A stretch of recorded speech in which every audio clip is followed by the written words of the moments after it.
हिमगिरीको यस प्रकरणमा यहाँलाई हामी हार्दिक स्वागत गर्दछौँ। प्रस्तुत छ आज स्थानीय नेपाली साहित्य भवनमा अन्तर्राष्ट्रिय नेपाली साहित्य समाजद्वारा राखिएको एक विशेष साहित्यिक कार्यक्रम तथा कविता वाचनका केही रिपोर्टहरू। यस कार्यक्रममा स्थानीय साहित्यकार लगायत अन्तर्राष्ट्रिय नेपाली साहित्य समाज सिक्किम च्याप्टरका सदस्य पदाधिकारीहरूको उपस्थिति रहेको थियो। प्रारम्भमा यस च्याप्टरका कार्यकारी सदस्य श्रीमती रत्न सुब्बाले स्वागत भाषण गरिन् भने यस सभालाई सञ्चालन गरेका थिए डाक्टर पारसमणि दङ्गालद्वारा। यस अवसरमा विशेष गरेर साहित्यिक वार्ताको कार्यक्रम राखिएको थियो। यस साहित्यिक वार्तामा विशेष गरेर डाक्टर पुष्पा शर्मा, डाक्टर कविता लामा, श्रीमती उषा शर्मा र डाक्टर पारसमणि दङ्गाल स्वयंको उपस्थिति थियो भने यस कार्यक्रमलाई साहित्यिक वार्तालाई पारसमणि दङ्गालद्वारा खुबै सुनिश्चित रूपले परिचालन गरिएको थियो। सो विशेष कार्यक्रममा पद्मश्री श्री सानु लामा वरिष्ठ साहित्यकार को उपस्थिति रहेको थियो भने सभाध्यक्ष सिक्किम च्याप्टरका अध्यक्ष श्री रुद्र पौडेलले गरेका थिए। सो अवसरमा हालैमा साहित्य अकादमी पुरस्कारद्वारा पुरस्कृत हुनुभएका श्री युवा बराललाई पनि अभिनन्दन जनाइयो र यसका साथै नयाँ आउने सदस्य श्रीमती चन्द्रा राईलाई पनि स्वागत जनाइयो भने श्रीमती पुष्पा शर्मा र अन्य श्री टिभी चन्द्र सुब्बा जो हालैमा डक्टरेट उपाधिद्वारा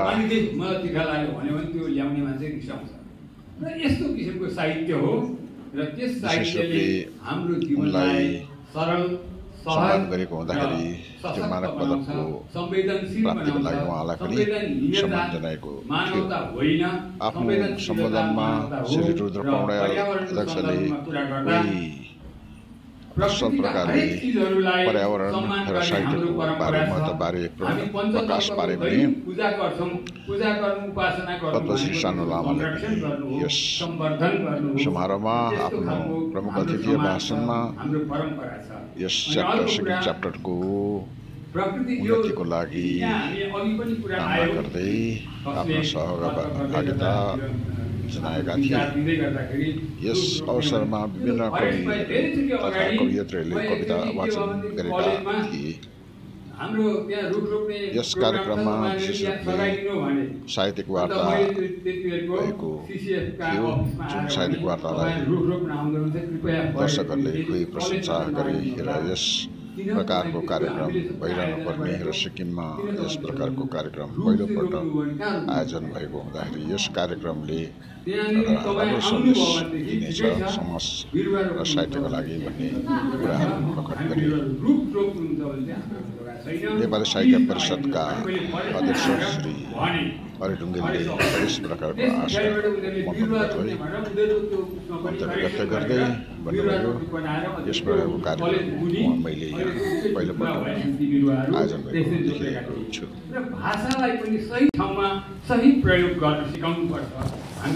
सो अवसरमा अध्यक्ष श्री रुद्र पौडेल बाहेक प्रमुख अतिथिको आसनमा श्री सानु लामा उपस्थित हुनुहुन्थ्यो भने श्रीमती डाक्टर पुष्पा शर्मा, डाक्टर कविता लामा, श्रीमती उषा शर्मा, श्री चुनिलाल घिमिरे, श्री प्रद्युम्न श्रेष्ठ तथा विभिन्न साहित्यकारहरूको तथा कविहरूको उपस्थिति रहेको थियो। हामी एकान्तमा बसेर चुप लागेर बस्नु हुँदैन। पर्यावरण बारेमा, पानी बारेमा, बाटो बारेमा, बोलचाल बारेमा सबभन्दा नराम्रो अर्को कुरा के पनि भइरहेको छ भनेदेखि बोलीचालीको पर्यावरण पनि हामी बिगार्दैछौँ। हामीले संवेदनशील भएर मिठो बात मार्दा के को नोक्सान हुन्छ? हाम्रो त प्राचीन कालदेखि नै भनेर आएको वचन एका दरिद्रता, तिमीहरू बोलीचालीमा पनि के को दारिद्र्य देखाउँछौ, मिठो बोल न भनेर त्यो काठको चाहिँ कहिले कुरा आउँदैन, कोइलीको सधैँ कुरा आउँछ। सिक्किम सरकारका पूर्व एमएलए श्री टीबी ठटालज्यू, मैडम पुष्प शर्मा, मैडम कविता लामन, मैडम उषा शर्माज्यू 2024 को साहित्य एकाडेमी नेपाली पुरस्कार प्राप्त करने युवा धराज्यू, उपस्थित भद्र महिला एवं सज्जनवृन्द, म यहाँहरूको अनुमति लिँदै आफ्नो अन्य कुरो फोटोमा राख्न गइरहेको छु। साहित्यिक विमर्श कार्यक्रममा मलाई पनि यो अभाग्य जुर्यो कि यहाँहरूमाझ यहाँहरूले यसरी आत्मीयता जताउनु भयो र मलाई जुन माया स्नेह गर्नुभयो यसलाई स्वीकार गर्ने जुन एउटा अभाग्य मैले प्राप्त गरेँ। साहित्यले पर्यावरणलाई कुन दृष्टिकोणले हेरेका छन्? पर्यावरण मुद्दा साहित्यमा जुन चाहिँ विषय मैले देखेँ, सबैभन्दा पहिला मलाई एउटा प्रश्न मनमा उत्पन्न भयो। साहित्यमा पर्यावरण मुद्दाको सम्बोधन हुन किन आवश्यक छ भन्ने मैले आफैलाई एउटा पहिला प्रश्न गरेँ। किनभने अहिले तपाईँले भन्नुभयो कि यो केवल नेपाली साहित्यमा मात्र होइन, यो एउटा वैश्विक साहित्यमा नै विमर्शन भइरहेको विषय हो। किनभने आज विश्व नै पर्यावरणको सङ्कटबाट गुज्रिरहेको छ। यो 21औं शताब्दी हो र 21औं शताब्दीमा हामीले जति विकास देख्दैछौँ, विनाश पनि त्यति नै भइरहेको छ र विकास र विनाश चाहिँ समानान्तर रूपमा अगाडि बढिरहेको अवस्थामा आज मानव समाज बाँचिरहेको छ। र मैले अघि गरेको प्रश्नको पनि मैले उत्तर खोज्दा किन चाहिँ साहित्यमा हामीले पर्यावरण विषयलाई सम्बोधन गर्दैछौँ, के साहित्यमा पर्यावरणको सम्बोधन हुनु समाधान हो? यो पनि एउटा प्रश्न हुन्छ। र अब मैले जुन प्रकारले वैश्विक साहित्यमा यो पर्यावरणको चर्चा भइरहेछ, साहित्य जब जब सङ्कटबाट बितिरहेको हुन्छ मानव समाज, त्यसमा पर्यावरण एउटा सङ्कट हो। र साहित्य चाहिँ एउटा यस्तो विषय हो जो चाहिँ जब सबैजना मौन रहेको हुन्छ, साहित्य चाहिँ मौन बस्न सक्दैन रहेको छ। यसको निम्ति कोही पनि दायी छैन, मान्छे बाहेक। हामी तपाईँले नै प्रकृतिप्रतिको विनाश भोग्दैछौँ, किनभने त्यो विनाश हामीले गर्दैछौँ। नेपाली उसमा संस्कृतिमा हामी तुलसी रोपन गर्छौँ, घरको आँगनमा तुलसीलाई तुलसी माता भनेर पूजा पनि गर्छौँ, भगवान गर्छौँ। अघि त्यो एउटा औषधिको रूपमा पनि त्यो फाइदाजनक छ। अनि वातावरण शुद्धिकरणको निम्ति पनि छ।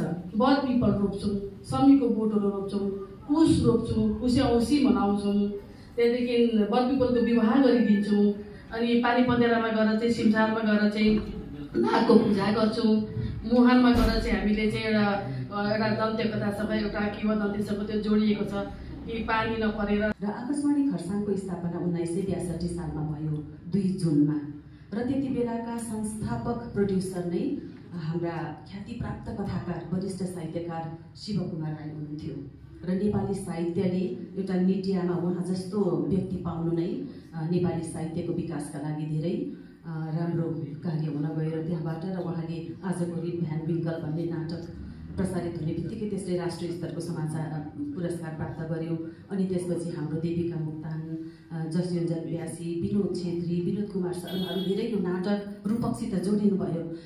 आदरणीय पद्मश्री सानु राणा सर र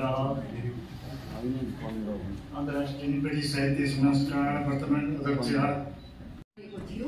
सर्वप्रथम सहभागीहरू रेजिस्टर भएर बस्नुपर्ने शुल्क $150 यानि 150 युरो दिनुपर्ने थियो र अब कार्यक्रममा सबै केन्द्रीय कार्यकारिणीहरू, प्रोटोकल च्याप्टरका कार्यकारिणीहरू, सबै देशबाट सहभागी, सबै देशका सहभागीहरू गर्दैनौँ कहिले धरतीको काखमा सपना सजाउन।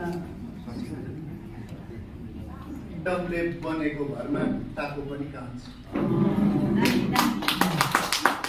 भन्छौ कहिले अधिकार मेरा हटेर धिकार भए। हवस् त आजलाई यहीँसम्म, फेरि पनि भेटौँला। नमस्कार।